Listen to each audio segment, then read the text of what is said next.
Guys, Koya കോളിംഗിൽ നടക്കുന്ന ഒരു കള്ളത്തരം, അതാണ് ഞാൻ നിങ്ങളുടെ മുന്നിൽ നിന്ന് കൊണ്ടുവരുന്നത്. ഞാൻ ഈ ഒരു കോയ കോളിംഗ് ഇത് കണ്ടപ്പോൾ സത്യത്തിൽ ഇതെന്തായിരിക്കും എന്ന് അറിയാൻ വേണ്ടി നോക്കി. കമ്മി കോയ എന്നുള്ള അവന്റെ ഒരു വീഡിയോ ആണ് ഞാൻ എടുത്തിട്ടുണ്ടായിരുന്നത്. അപ്പോൾ കമ്മി കോയയിലേക്ക് നമുക്കൊന്ന് പോകാം. അതിനു മുമ്പ് ആദ്യം പറയേണ്ട ഒരു കാര്യം, ഈ നാട്ടിൽ നടക്കുന്ന പ്രശ്നങ്ങളെ ഒക്കെ തന്നെ കാണാതെ മുഖവിലേക്ക് എടുക്കാതെ വേറെ നെതർലൻഡ്, നൈജീരിയ, കോണാത്തില് അത് ഇത് ഒക്കെ പറഞ്ഞുകൊണ്ട് വരുന്ന ആരിഫ് എന്ന് പറയുന്ന രണ്ടും കെട്ട മൃഗതുല്യനായ ഒരു വൃത്തികെട്ട ജന്തുവിനെതിരെയാണ് ഈ കമന്റ് പറയുന്നത്. അപ്പോൾ തീർച്ചയായിട്ടും എൻ്റെ ഭാഷ കുറച്ച് മോശമാകും. ശ്രമിക്കാം എന്നതിനപ്പുറം ഒരു ഗ്യാരണ്ടി എനിക്ക് തരാനാകത്തില്ല. അപ്പോൾ നിങ്ങൾ ഹെഡ്സെറ്റ് ഉപയോഗിച്ചത് കേൾക്കുക എന്നുള്ളതാണ് എൻ്റെ ഒരു റിക്വസ്റ്റ്. കാരണം എപ്പോഴാണ് കൺട്രോൾ വിടുക എന്നറിയത്തില്ല. ഇവൻ്റെ ചില നേരത്തെ വർത്താനം കേട്ട ചെരുപ്പിൽ തീട്ടമുക്കി അടിക്കാൻ തോന്നാറുണ്ട്. അത് ഒരു പോയിന്റ്. അപ്പം നമുക്ക് കോയ കാളിങ്ങിലേക്ക് ഏതോ ഒരു വായി നോക്കി വിളിച്ചിട്ടുണ്ട്. ഇവൻ്റെ തന്നെ ആളാണെന്നുള്ളത് വ്യക്തമാണ്. അത് അയാളുടെ സംസാരത്തിൽ തന്നെ ഉണ്ട്. അതുകൊണ്ട് കേൾക്കാം. അവരുടെ കുറവുകളും കുറ്റങ്ങളും മാത്രമാണല്ലോ നിങ്ങൾ ചൂണ്ടിക്കാണിച്ചത്. നിങ്ങൾ ഇസ്ലാം മത വിശ്വാസിയാണോ? അല്ലല്ല, ഞാൻ ഇസ്ലാമല്ല, ഞാനൊരു ഹിന്ദുവാണ്. ഇസ്ലാമിലെ വിമർശിക്കുന്നത് നമ്മൾ മോശമായിട്ട് എന്താ പറഞ്ഞത്? അല്ല, മോശമായിട്ട് പറഞ്ഞാല് എല്ലാ മതത്തിലും പല മോശപ്പെട്ട കാര്യങ്ങളും നടക്കാറുണ്ട്, നിലവിലുണ്ട്. അല്ല, അപ്പൊ ഒരു മതത്തിന് മാത്രം എന്തുകൊണ്ടാണ് ഇങ്ങനെ നിരന്തരം ഇങ്ങനെ ഈ എന്താ പറയാ ഇങ്ങനെ ഫോക്കസ് ചെയ്തോണ്ടിരിക്കണെന്ന് ചോദിക്കണേ? നിങ്ങൾ ഈ ലോകത്ത് നടക്കുന്ന കാര്യമൊന്നും അറിയില്ല. ഇപ്പൊ ആരുടെ ഇപ്പൊ ഇത് പറയണെന്നറിയാം. ലോകത്തെല്ലാം നടക്കുന്ന കാര്യങ്ങൾ അറിയണ എൻസൈക്ലോപീഡിയയുടെ കൊളാഫിക്കേഷനായ മിസ്റ്റർ ആരിഫ് ഹുസൈൻ ആണ്. എല്ലാം അറിയും. ലോകത്ത് നടക്കുന്ന കാര്യങ്ങളൊക്കെ ഇപ്പൊ ഇനിയിപ്പോ ഹിന്ദുമത വിശ്വാസി അങ്ങനെ എങ്ങനെ ഇത് പഠിപ്പിച്ചു കൊടുത്ത് എല്ലാം ക്ലിയർ ആക്കും. ഓക്കെ, സെറ്റ് ലോകത്ത് നടക്കുന്ന കാര്യങ്ങളൊന്നും അറിയുന്നില്ല. മുസ്ലിംസിന്റെ ക്രൂരത അതങ്ങ് വരികയാണ്. എടാ, ഒരാളെ സെറ്റ് ചെയ്യുമ്പം അറ്റ്ലീസ്റ്റ് സംഖ്യ ഇല്ലാത്ത ഒരുത്തനെ സെറ്റ് ചെയ്യടാ. പൈസ കൊടുത്താൽ വേറെ ഏതെങ്കിലും വിഭാഗത്തിലുള്ളവർ വരും. ആരും വരുമെന്ന് എനിക്ക് തോന്നുന്നില്ല. നീ സംഖ്യ സെറ്റ് ചെയ്താൽ അവൻ അറിയാതെ അവന്റെ ഉള്ളിലെ സംഗീസം പുറത്തേക്ക് വരും. മുസ്ലിം ക്രൂരത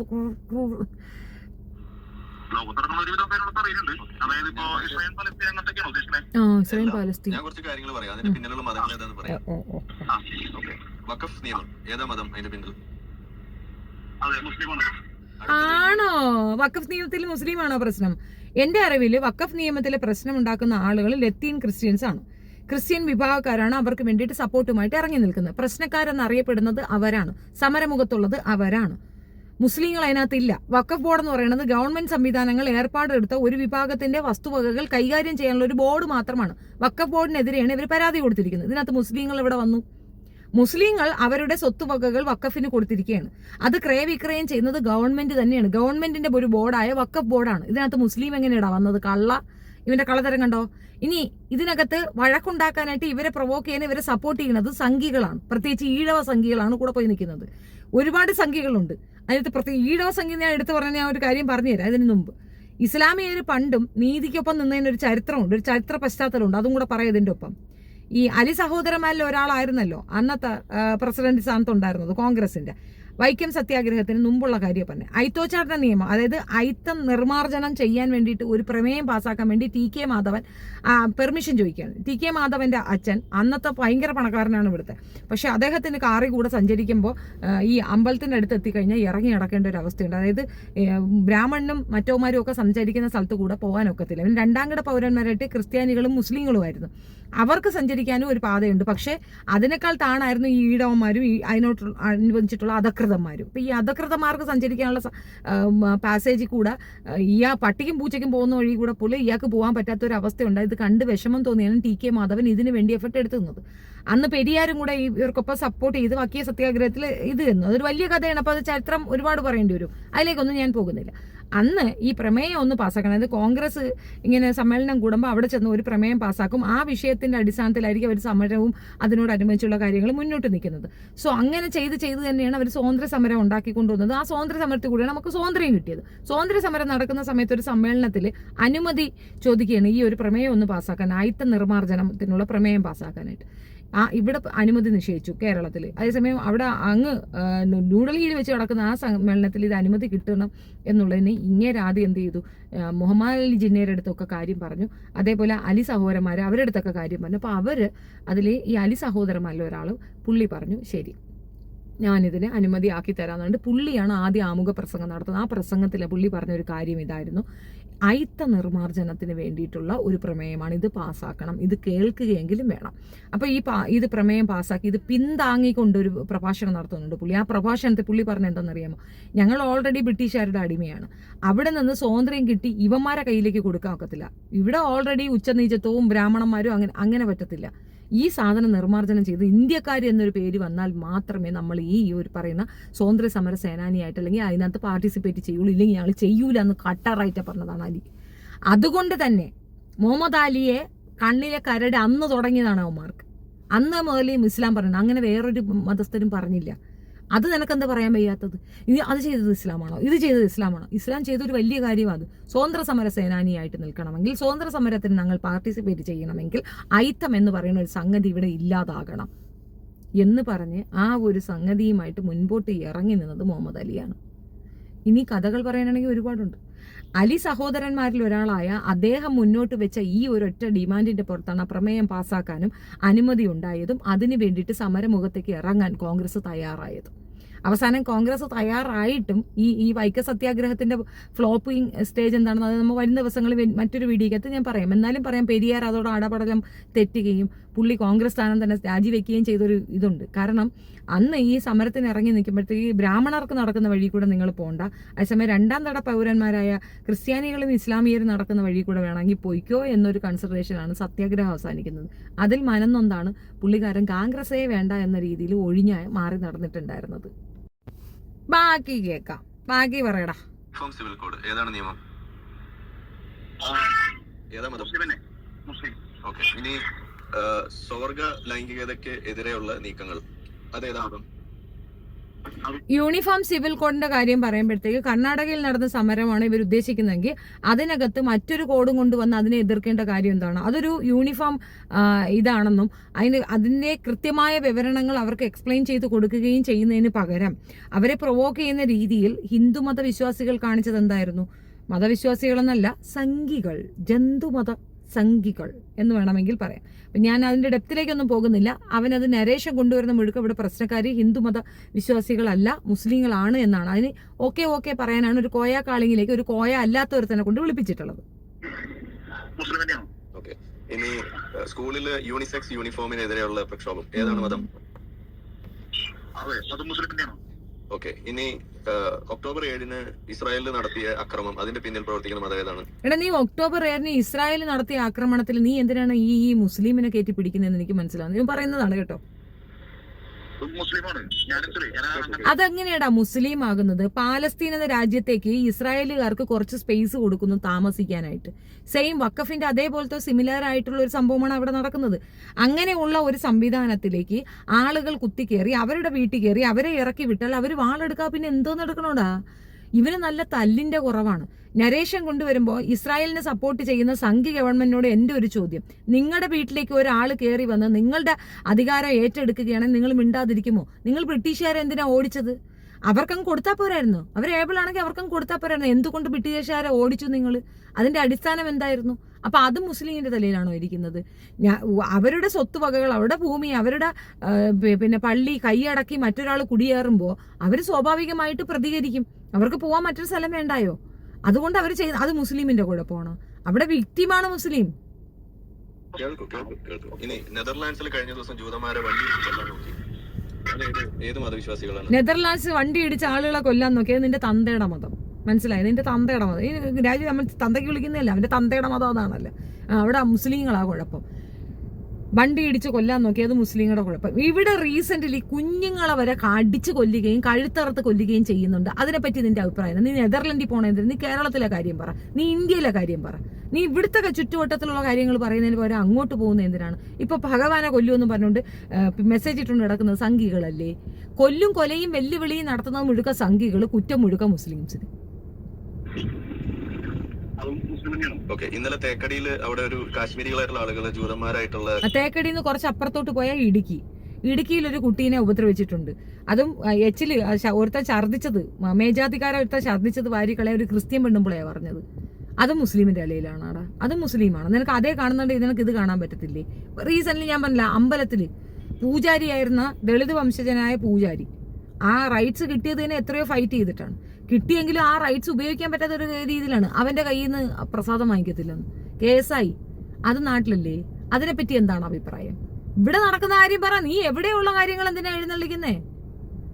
ട്രാക്കുള ഉണ്ട്. ട്രാക്കുള എവിടെയാണ്? അതൊരു പുസ്തകത്തിലെ സാധനമല്ലേ? വളരെ മോശമായിട്ട് പെരുമാറി. അവരുടെ മതം ഏതാണ്? പാകിസ്ഥാനിൽ കഴിഞ്ഞ ദിവസം അവിടെ ഒരു പള്ളിയിൽ ബോംബ് പൊട്ടിയിട്ട് ഒരു 10-25 ആൾ മരിച്ചു. അത് ഏത് മതാണ്?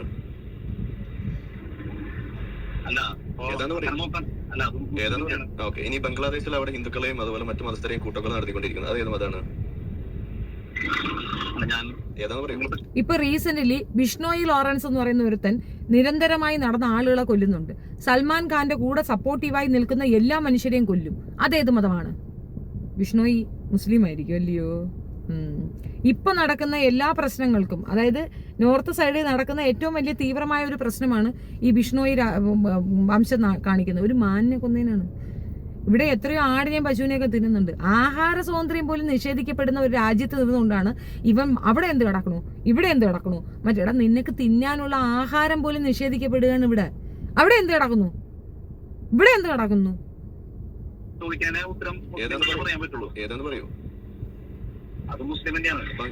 പാകിസ്ഥാനിൽ ക്രിസ്ത്യാനികളെയും ഹിന്ദുക്കളെയും കൂട്ടക്കൊല നടത്തുന്നു. കഴിഞ്ഞ ദിവസം കൂട്ടക്കൊല നടത്തി. ഇറാനിൽ അവിടെ ഹിജാബിന്റെ പ്രക്ഷോഭം നടത്തുന്നു. അതിന്റെ പിന്നിൽ ഉള്ള ഗുജറാത്തിൽ നടന്ന കൂട്ടക്കൊലയെ പറ്റി നിന്റെ അഭിപ്രായം എന്താണ്? നീ അവിടെ പോയി ഹിജാബിന്റെ കേസ് ഇവിടുത്തെ ഇതൊക്കെ പറയുന്നില്ല. നീ ഗുജറാത്തിൽ നടന്ന കൂട്ടക്കൊലയുടെ പറ്റി ഒന്ന് പറയാമോ? ഏതാണ്? താലിബാൻ അവിടെ പ്രശ്നം ഉണ്ടാക്കുന്നു. അതിന്റെ പിന്നിലുള്ള മതം ഏതാണ്?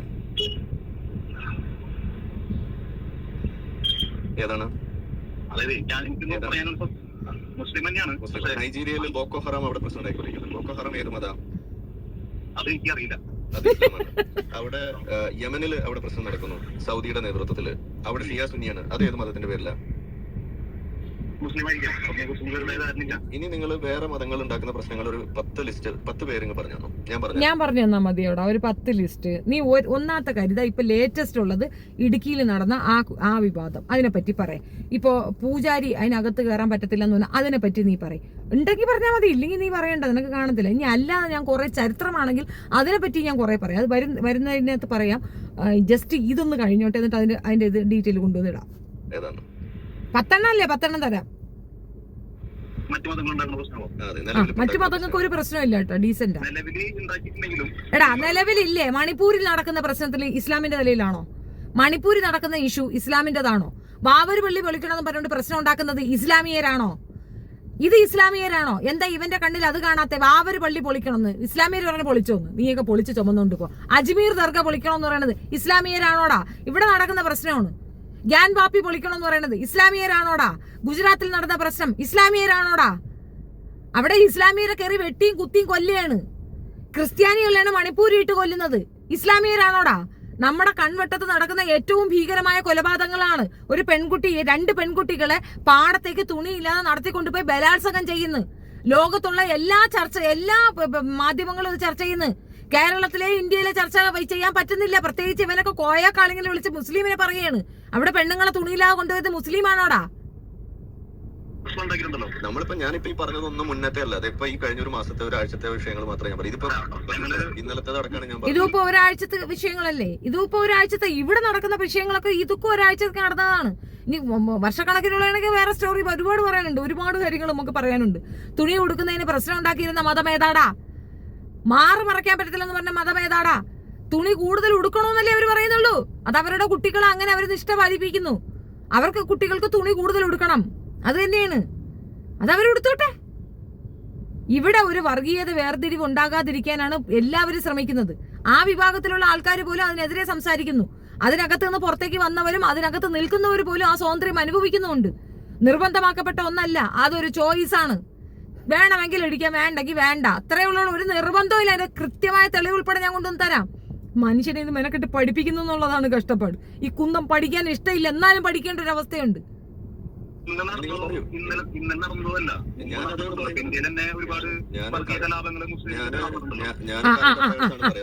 ഇന്ത്യയിൽ തന്നെ ഒരുപാട് വർഗീയ കലാപങ്ങൾ മുസ്ലിങ്ങൾ നടത്തിയിട്ടുണ്ടല്ലോ. അപ്പൊ ഇവൻ കോയാക്കാളിങ്ങിൽ ഇവൻ വിളിച്ചിട്ട് ഇവൻ പറയാൻ ഉദ്ദേശിച്ചത് എന്താണ്? എന്ത് വർഗീയ കലാപമാണ് മുസ്ലിങ്ങൾ നടത്തിയത്? ഗുജറാത്തിൽ നടന്നതും അതിനു മുമ്പ് നടന്നതുമായിട്ടുള്ള വർഗീയ കലാപം എന്താണ്? ബാബറി മസ്ജിദ് ആരുടേതായിരുന്നു? അത് പൊളിച്ച് പള്ളിപ്പറമ്പിൽ രാമന് വീട് കെട്ടിയത് ആരായിരുന്നു? എത്രയോ മനുഷ്യരുടെ ഫീലിങ്സിനെ ഹേർട്ട് ചെയ്തുകൊണ്ട് എത്രയോ മനുഷ്യരെയും പെണ്ണുങ്ങളെയും റേപ്പ് ചെയ്ത് കൊന്ന ശേഷം അവരുടെയൊക്കെ ജീവന്റെയും അഭിമാനത്തിന്റെയും പുറത്ത് രാമൻ ഒരു കുടിലുണ്ടാക്കി കൊടുത്തത് ആരായിരുന്നു? ആരാണ് ഇത് ചെയ്തത്? ആരാണ് രാമൻ? എന്തായിരുന്നു അയാളുടെ ക്വാളിറ്റി? ഇതിനെയൊക്കെ പറ്റി ഇവനൊന്നും സംസാരിക്കാത്തത് മുഹമ്മദ് നബി മാത്രം എടുത്തു വെച്ചുണ്ടാക്കുന്നത്. എന്താണ് രാമനെ പറ്റിയ അഭിപ്രായം ഒന്ന് പറഞ്ഞാണ്. മുഹമ്മദ് നബിയുടെ 12 ശരി 14 പോട്ട് ഒരു 20 കല്യാണം കഴിച്ച് സമ്മതിച്ച്, ഞങ്ങളങ്ങ് സമ്മതിച്ച് പോട്ട് 20 കല്യാണം കഴിച്ച് അങ്ങേര് അക്കാലഘട്ടത്തിൽ തന്നെ. ഈ രാമനിക്ക് ഒരു കല്യാണമല്ലേ ഉണ്ടായിരുന്നുള്ളൂ. ഒരു കല്യാണം കഴിച്ച് കൊണ്ടുപോയ പെണ്ണുമ്പിളയെ കല്യാണം കഴിച്ച് കൊട്ടാരത്തിലേക്ക് കൊണ്ടുപോകുന്നതിന് പകരം കാട്ടി കൊണ്ടിട്ടു. കാട്ടിൽ വെച്ച് പെണ്ണുമ്പിള ഗർഭിണിയായ പെണ്ണുമ്പിളയെ അനിയച്ചാരെടുത്ത് കൊല്ലാൻ കൊടുത്തു വിട്ട മഹാനാണ് ഈ പറയുന്ന രാമൻ. ബാക്കി കഥകളൊക്കെ നിങ്ങൾ കയ്യിൽ നിട്ടോളി. സ്വന്തം ഭാര്യയെ പിടിച്ചുകൊണ്ടുപോയി ഒരുത്തം കൊണ്ടുപോയെന്നോ ബലാത്സംഗം ചെയ്യുന്നോ അതിലാണ് കൊച്ചുണ്ടായെന്ന് സംശയത്തോടെ നാട്ടുകാർ പറയുമ്പോൾ ശരിയായിരിക്കാം എന്ന് പറഞ്ഞുകൊണ്ട് സ്വന്തം ഭാര്യയെ കൊല്ലാൻ കൊടുത്ത ഉത്തമ പുരുഷനാണ് അദ്ദേഹം. ഇത് ചരിത്രം പറയുന്നില്ലേ, നമ്മൾ പറയണേണോ? ഇതൊക്കെ കിടക്കുന്നതല്ലേ, നമ്മൾ വായിച്ചതല്ലേ അത്. അങ്ങനെയുള്ള അയാൾക്ക് വേണ്ടിയിട്ടൊരു കൊട്ടാരം കെട്ടാൻ വേണ്ടി ബാബറി മസ്ജിദ് എന്തിനു പൊളിച്ചു? ആര് പൊളിച്ചു? കർസേവകർ പൊളിച്ചു. കർസേവകർ ഇസ്ലാമാണോ? ഇവനിത് ചോദിക്കാൻ എന്ത് അവകാശം ഉണ്ടെന്ന് ആലോചിച്ച് ചോദിക്കുകയാണ്. ഹിന്ദു മതത്തിലുള്ള ഒരുത്തം വിളിച്ചിട്ട് അവരങ്ങനെ അതായത് പറഞ്ഞ് പ്രിപ്പയർ ചെയ്തിട്ട് അവനെ കൊണ്ട് ചോദിപ്പിക്കുന്നത്. എനിക്ക് അങ്ങനെയാണ് മനസ്സിലായത്. പാസ്റ്റ് അഫയേഴ്സ് അല്ല, കറണ്ട് അഫയേഴ്സ് പറയുമ്പോൾ അതിനകത്തുള്ള മതം എനിക്ക് പറയേണ്ടി വരും. ഇസ്ലാം മതത്തിൽ പറ്റിയ ഒരേ ഒരു അബദ്ധം നിന്റെ തന്തയ്ക്ക് ഇസ്ലാം മതം അനുഭവിച്ചു കൊടുത്ത ആ ഒരു അക്സെപ്റ്റൻസ് അയാൾ ഇപ്പോഴും അതിനകത്ത് തുടരുന്നു. നിന്റെ തെണ്ടിത്തരത്തിന് നിന്റെ തന്തയ്ക്ക് പിടിച്ചാണ് 2 പൊട്ടിക്കേണ്ടത്. നിന്റെ തന്തയ്ക്കും തള്ളയ്ക്കുമാണ് അടി കൊടുക്കേണ്ടത്. പള്ളിക്കാരിടപെട്ട് 2നെയും പിടിച്ച് പുറത്താക്കണം. ഇങ്ങനെ ഒരു വിഷജന്തുവിനെ ഉണ്ടാക്കിയതിന് പബ്ലിക്കായിട്ട് ഈ വിഷജന്തു ഞങ്ങളുടെതല്ലെന്ന് ആ തന്തയും തള്ളയും പറയുന്നിടം വരെ അവരെ വീട്ടിൽ നിന്നും നാട്ടിൽ നിന്നും കുടുംബത്തിൽ നിന്നും ഒഴിവാക്കി നിർത്തണം. ചെയ്യേണ്ട കാര്യമല്ലേ ഇത്? ഇത് 1-2 ഇത് ഈ നരേഷൻ എവിടെ പോയി നിൽക്കും? നിങ്ങൾക്ക് വല്ല ബോധമുണ്ടോ? വിഷമമോ അതിനകത്ത് ബുദ്ധിമുട്ടോ ഉണ്ടെങ്കിൽ ചാനൽ അൺസബ്സ്ക്രൈബ് ചെയ്യുക, മാറി പോവുക. വേറെ നിങ്ങൾക്ക് കുക്കറി ഷോയോ വല്ല കോമഡി പരിപാടി കാണാലോ. കുക്കറി ഷോയും കോമഡി പരിപാടിയും ഒക്കെ കാണുന്നതിനേക്കാൾ നല്ലതാണ്ട നിന്റെ ഷോ കാണുന്നത്. കാരണം ഒരു മനുഷ്യൻ എങ്ങനെ ആവരുതെന്നുള്ള തെളിവാണ് നിന്നെ പോലൊരു ജന്തു. ഒരു മനുഷ്യൻ, ഒരു വ്യക്തി എങ്ങനെ ആകരുത് എന്നുള്ളൊരു തെളിവാണ്. ഒരു വിഭാഗം ജനത എന്തെങ്കിലും രീതിയിൽ മിസ്റ്റേക്ക് ചെയ്താൽ പോലും അവരെ പറഞ്ഞ് മനസ്സിലാക്കി കൊടുക്കുന്നതിന് പകരം ആ വിഭാഗക്കാർ മുഴുവൻ പ്രശ്നമാണ് എന്നുള്ള രീതി പറയുമ്പം ഗണത്തിൽ നമ്പർ എടുക്കുമ്പോൾ നീയും ഇസ്ലാമാണ്. നീ വയ്യോ കയ്യോ കാഫറോ കസട്ടോ, നീ എക്സ് ആണെന്ന് തന്നെ നിന്റേത് മുറിച്ചത് തന്നെ നീയും ഇസ്ലാം തന്നെയാണ്. അപ്പൊ കണക്കിൽ നീയും വരും. നിന്റെ അമ്മ, നിന്റെ വാപ്പ, നിന്റെ ഭാര്യമാർ, മുഹമ്മദ് നബി പോലെ നീയും ഇഷ്ടം പോലെ കല്യാണം കഴിച്ചിട്ടുണ്ടല്ലോ. നീ വെച്ചോണ്ടിരുന്ന വെപ്പാട്ടിമാർ ഇവരൊക്കെ മുസ്ലിം തന്നെയാണ്. നിനക്ക് മറ്റൊരു മതത്തിൽ നിന്ന് എടുക്കാൻ പറ്റുന്നില്ലല്ലോ. എന്തുകൊണ്ട് എടുക്കുന്നില്ല? നിനക്കൊരു പെണ്ണ് പോലും ഒരു തരത്തില്ല. അപ്പൊ അതിന്റെ അർത്ഥം എന്താണ്? അവരൊക്കെ കൊന്നുകളയാനാണ് നീ പറയുന്നത്? അവരൊക്കെ മോശമാണെന്നാണ് നീ പറഞ്ഞു വരുന്നത്? അതല്ല ഇപ്പൊ തന്നത്. എന്തുകൊണ്ട് ഇസ്ലാമിനെ ഈ പ്രശ്നം ഉണ്ടാക്കുന്നത് ഇസ്ലാം ആയതുകൊണ്ട്. അപ്പൊ മറ്റവരുണ്ടാക്കുന്ന പ്രശ്നം ഇവൻ കാണുന്നില്ല. ഏത് മറ്റവരുണ്ടാക്കുന്ന പ്രശ്നം ഇവൻ കാണുന്നില്ല. ഇവൻ കാണുന്നത് മുഴുക്ക ഹിന്ദു മതക്കാരല്ല, മുസ്ലിം മതക്കാര് പ്രശ്നക്കാരാണ്. എങ്ങനെയുണ്ട്?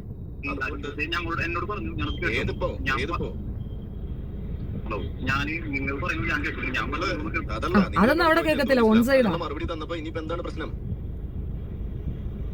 നിങ്ങളിപ്പോ ഞാൻ ചോദിച്ച ഓരോ വിഷയത്തിന്റെ പിന്നിലുള്ള ആ മതത്തിനെ എനിക്ക് പറയേണ്ട ആവശ്യമില്ല. അത് ഞാൻ പറയണ്ടേ? പിന്നെ ശരിയാണല്ലോ. ഇവന്റെ ഭാര്യ നെതർലൻഡിലാണ്, മറ്റേ ബോൾഗാട്ടിയിലാണ്, ഇവന്റെ ഉമ്മച്ചി താമസിക്കുന്ന അങ്ങ് പാലസ്തീനിലാണ്. അപ്പൊ ഇവ ഇതൊക്കെ പറയണം. ഇവിടെ ഈ നാട്ടിലെ പ്രശ്നം എന്ന് ഇവൻ പറയുമ്പോ ഇവൻ ബോൾഗാട്ടിയിലോ പാലസ്തീനിലോ ഒക്കെ ആണ് ജനിക്കേണ്ടവനാണ്. മനസ്സിലായില്ലേ? എന്താണ് ശരിയാവുക?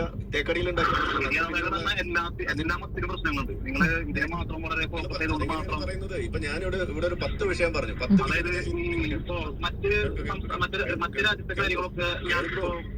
10 വിഷയം ഞാൻ പറഞ്ഞു. 10ന്റെയും പിന്നിൽ ഇസ്ലാമാണ്. അവിടെ ഇസ്ലാം പ്രശ്നമാക്കിക്കൊണ്ടിരിക്കുമ്പോ അവിടെ എന്തിനാ ഞാൻ ഹിന്ദു മതത്തിനെ വിമർശിക്കണം? അവിടെ എന്തിനാ വിമർശിക്കണോടാ? ഹിന്ദുമത വിശ്വാസികളാണെങ്കിലും ഹിന്ദു മതത്തിന്റെ പേരും പറഞ്ഞുകൊണ്ട് ഇവിടെ ആളുകളുടെ അഭിപ്രായ സ്വാതന്ത്ര്യവും ആഹാര സ്വാതന്ത്ര്യവും നിർത്തലാക്കുകയും തല്ലുകയും വെട്ടുകയും കുത്തുകയും റേപ്പ് ചെയ്യുകയും ചെയ്യുന്നത് ഇന്ത്യയിലാണടാ. അപ്പൊ അത് പറയണം. മണിപ്പൂർ വിഷയം നീ എന്താ എടുക്കാത്തെ? മണിപ്പൂർ വിഷയം എന്താ എടുക്കാത്തെ? ഒരു ഭരണാധികാരി ഇരിക്കുമ്പോൾ ആ നാട്ടിൽ കലാപങ്ങൾ നടക്കുകയാണെങ്കിൽ ആ ഭരണാധികാരിയുടെ കെടുകാര്യസ്ഥത ഒന്നാണെന്ന് നീ എന്തുകൊണ്ട് പറയുന്നില്ല? നിനക്കെന്താ സംഖ്യകളെ പറയാൻ എത്ര ബുദ്ധിമുട്ട്? ഇടുക്കിയിൽ നടന്ന പ്രശ്നം നീ എന്തുകൊണ്ട് എടുക്കുന്നില്ല? ശരി, അത് ഇസ്ലാമുമല്ലല്ലോ ബാധിക്കുന്നത്, അത് ക്രിസ്ത്യാനിയല്ലേ. നീ എന്തുകൊണ്ട് അവർക്കെതിരെ നിൽക്കുന്നില്ല? ആ ചെയ്ത് ഒരിക്കലും അനിവാര്യ അംഗീകരിക്കാൻ പറ്റാത്തതാണെന്ന് എന്തുകൊണ്ട് നീ പറയുന്നില്ല? എന്താ ഉദ്ദേശിക്കുന്നത്? എന്താ ഉദ്ദേശിക്കണതെന്ന് നിന്നെ കാലേ വാരി നിലത്തടിക്കാനാണ് ഉദ്ദേശിക്കുന്നത്, മനസ്സിലായ? നിനക്ക് കാലേ വാരി നിലത്തടി ഒരു അറ്റടിയും ചെബിട്ടടച്ചു ഒരെണ്ണം തരയാണ് വേണ്ടത്. സത്യത്തിൽ നിനക്കല്ല നിന്റെ തള്ളയ്ക്ക് അടി കൊടുക്കേണ്ട. കാരണം ആ സ്ത്രീ അർഹിക്കുന്ന അടിയാണ് നീ ഇപ്പൊ ചെയ്തുകൊണ്ടിരിക്കുന്നത്. സത്യത്തിൽ നീ നല്ല ഇസ്ലാമിനൊന്നും ജനിച്ചതല്ല, നീ ഏതോ അത്രേ എനിക്ക് തോന്നിയിട്ടുള്ളൂ. എനിവേ, ഈ പറഞ്ഞ് ആർട്ടിക്കുലേറ്റ് ചെയ്ത് ഫിക്സ് ചെയ്ത് വെച്ച ഒരാളെ കൊണ്ട് ഇവൻ വിളിപ്പിക്കുന്നതാണ്. ആ വിളിച്ച ആൾക്ക് കൃത്യമായ ബോധമില്ല. ഒരു ഇസ്ലാമിയനാണ് അത് വിളിച്ചെങ്കിൽ അവൻ കൃത്യമായി പറഞ്ഞു കൊടുക്കും അത് ഇസ്ലാം അല്ല. അതേസമയം അവൻ പറഞ്ഞ് ഏർപ്പാടാക്കിയ ഒരു സംഖ്യയെ കൊണ്ട് അവൻ വിളിപ്പിക്കുന്നു. അയാൾ പറയണ മണ്ടത്തരങ്ങൾ ഇവൻ ഓക്കെയ്യ എന്ന് പറയുന്നു. ഇങ്ങനെ കള്ളത്തരത്തിന്റെ ഒരു നിറകൂടമായിട്ട് വീണ്ടും വൃത്തികേട് നടത്തുന്ന ഈ ആരിഫ് ഹുസൈൻ ഒരു രീതിയിലും മറ്റൊരാളുടെ അടുത്ത് ഡിബേറ്റിന് തയ്യാറല്ല. അപ്പൊ ഞാൻ ചോദിക്കുന്നുണ്ട് ഒരുപാട് പ്രാവശ്യം, പലരും വന്ന് വീണ്ടും കമന്റ് ഇട്ടങ്ങ് തള്ളാണ്. അവരുടെ ഡിബേറ്റിന് പാടി എടി പൊടി എന്നൊക്കെ വന്ന് വിളിച്ച് എന്റെ കമന്റ് ബോക്സിൽ ഇട്ട് എന്റെ തന്തയ്ക്കും തള്ളയ്ക്കും മൂത്തിക്ക് ഞാൻ തെറി ഞാൻ പറയില്ലെന്ന് വേണ്ട. ഡിബേറ്റ് ഞാൻ തയ്യാറാണ്, പക്ഷെ ഞാൻ എടുത്തു വെക്കുന്ന സംഘീവാദമായിരിക്കും. സംഘികളെ പറ്റിയിട്ടുള്ള ഡിബേറ്റിന് ഞാൻ തയ്യാറാണ്, സമകാലിക വിഷയങ്ങൾ വെച്ചിട്ട്, പുസ്തകം വെച്ചല്ല. ഈ പുസ്തകം വെച്ചിട്ട് ഉണ്ട്, ഒരെണ്ണം വരുന്നുണ്ട്, ഞാൻ പഠിച്ചുകൊണ്ടിരിക്കുകയാണ്, അതും കൊണ്ട് ഞാൻ വരുന്നുണ്ട്. ആ പുസ്തകം വെച്ചിട്ട് ഈ രണ്ടുപേരെ ഞാൻ വെല്ലുവിളിക്കുന്നുണ്ട്. അപ്പം എൻ്റെ അടുത്ത് സംസാരിക്കണം. റീസെൻ്റ്ലി എൻ്റെ കയ്യിൽ വന്ന ഒരു വീഡിയോ അത് ഞാൻ അപ്ലോഡ് ചെയ്യാം. അതിനകത്ത് കൃത്യമായി ഇവർ പറയുന്നതിൻ്റെ കളവ് ഇൻ ബിറ്റ്വീൻ എന്നുള്ള എടുത്തിട്ട് ഒരു വിഭാഗം ജനതയെ മോശം പറയുന്ന ആ കൃത്യമായിട്ടുള്ള കള്ളത്തരം കൃത്യമായി ബോധ്യപ്പെടുത്തിക്കൊണ്ട് ഒരു ഉസ്താദ് ചെയ്ത ഒരു വീഡിയോ ഞാൻ നിങ്ങളുടെ കൂടെ ചേർത്ത് വെക്കുന്നുണ്ട്, നിങ്ങൾക്ക് കാണാവുന്നതേ ഉള്ളൂ. ഇയാള് നിരന്തരമായിട്ടിരുന്നുകൊണ്ട് കോയ കാളിങ്ങിലേക്ക് ആളുകളെ കൊണ്ട് വിളിപ്പിക്കുന്നത് ഒരു കോയ അതിനകത്ത് വിളിക്കുന്നില്ല, ഒരാളും വിളിക്കുന്നില്ല. ഇവ എത്ര നമ്പർ കൊടുത്താലും ആരും അതിനകത്ത് വിളിക്കാൻ പോകുന്നില്ല. എന്തെങ്കിലും സംശയം ഉണ്ടെങ്കിൽ പള്ളിയിലും ഉസ്താദ് ഉണ്ടാകും, അല്ലെങ്കിൽ മതപണ്ഡിതന്മാർ വേറെ ഉണ്ടാകും, ഇത് പഠിച്ചവരുണ്ടാകും, ഇല്ലെങ്കിൽ ഇതിന്റെ ട്രാൻസ്ലേഷൻ അവൈലബിൾ ആണ്. ഇവനോടൊന്നും ചോദിക്കേണ്ട കാര്യമില്ല, ഇത് മെനക്കെട്ടിരുന്ന് വായിച്ചാൽ മതി, അപ്പൊ മനസ്സിലായിക്കോളൂ. ഇവൻ ആര് പണ്ഡിതനാ? ഇവൻ ടാക്കിട്ടറല്ലായിരുന്നോ?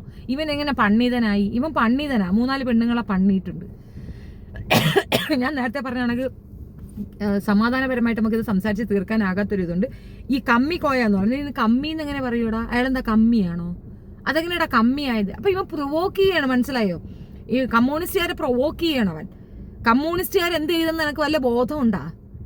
നേരത്തെ ഞാൻ പറഞ്ഞ ആ വൈക്കം സത്യാഗ്രഹത്തിനോട് അനുബന്ധിച്ചിട്ടുള്ള ആ വിഷയം പറയുമ്പോൾ തന്നെ ഇവിടെ കമ്മ്യൂണിസ്റ്റുകാരാണ് അതിനെതിരെ പൊരുതി. ഇങ്ങനെയല്ല, ഞങ്ങൾക്ക് ക്രിസ്ത്യാനികളും മുസ്ലിങ്ങളും സഞ്ചരിക്കുന്ന വഴി കൂടെ നടക്കേണ്ട ആവശ്യമില്ല, ഞങ്ങൾക്ക് ഞങ്ങളുടെ അവകാശമാണ് വേണ്ടത് എന്നുള്ള രീതിയിൽ തന്നെയായിരുന്നു ആ ഫൈറ്റ് ഉണ്ടായിരുന്നത്. ഞാൻ മറ്റൊരു വീഡിയോയിൽ ഇത് പറയാതിരിക്കുന്നുണ്ടാണ്, ഇവിടെ കൂടുതൽ ഇത് വിവരിക്കാത്തത്. ബട്ട് സ്റ്റിൽ ചരിത്രം എടുത്തു വെച്ച് നോക്കിയാൽ എന്താണെന്ന് കൃത്യമായിട്ടുണ്ട്. ഇവരുടെ ചരിത്രമൊന്നും പറഞ്ഞിട്ട് കാര്യമില്ല. ഇന്നത്തെ വിഷയങ്ങൾ നമുക്ക് സംസാരിക്കാം. പൂജാരി അമ്പലത്തിൽ നിന്നുകൊണ്ട് പ്രസാദം കൊടുക്കുമ്പോൾ വാങ്ങിക്കാൻ പറ്റാത്ത തരത്തിലുള്ള ഐത്തം എങ്ങനെ വന്നു? 1934 തീർന്ന ഒരു സംഗതിയെ വീണ്ടും റീക്രിയേറ്റ് ചെയ്ത് ഈ 21-ാം നൂറ്റാണ്ട് 22-ാം നൂറ്റാണ്ടിലേക്ക് ഈ കുന്തം കൊണ്ടുവരുന്നത് എന്തടിസ്ഥാനത്തിലാണെന്നാണ് ചോദ്യം. ഇതിനൊന്നും അവന് ഉത്തരം ഉണ്ടാകത്തില്ല. എന്താണ് മണിപ്പൂരി നടക്കുന്നത്? വഖഫ് ബോർഡ് എങ്ങനെയാണ് ഇസ്ലാമിന്റെ തലയിൽ കൊണ്ടുവയ്ക്കുന്നത്? അവിടെ എന്താണ്? ഇസ്ലാമാണോ? ഇസ്ലാമിയർ ഇറങ്ങി ഇന്ന ഇസ്ലാമിയരെ തോന്നിയ സമയം അടിയും കിട്ടും, ഇസ്ലാമിയരുടെ വസ്തുതകളിൽ തൊട്ട് അടി കിട്ടും. വഖഫ് എന്ന് പറയുന്നത് ഞാൻ നേരത്തെ പറഞ്ഞാണ്, അത് ബോധമില്ലായിട്ടല്ല, അറിയാം, പക്ഷെ സമ്മതിച്ചു തരത്തില്ല. അതിനകത്ത് ഇസ്ലാമിയരില്ല. അതിനകത്ത് ഇസ്ലാമിയരെ അടിക്കാൻ കഴിയും എന്നുള്ളത് കൊണ്ട് കയറുന്നു, അവരുടെ ഫീലിങ്ങിനെ ഹേർട്ട് ചെയ്യാൻ പറ്റും എന്നുള്ളത് കൊണ്ട് കയറുന്നു, അവരുടെ പുണ്യ സ്ഥലങ്ങളിൽ കയറുക. അജ്മീർ ദർഗയിൽ പോകുന്നത് ആരാണ്? ഗ്യാൻ വാപ്പിയിൽ പ്രശ്നം ഉണ്ടാക്കുന്നത് ആരാണ്? ബാബറി മസ്ജിദ് പൊളിച്ചത് ആരാണ്?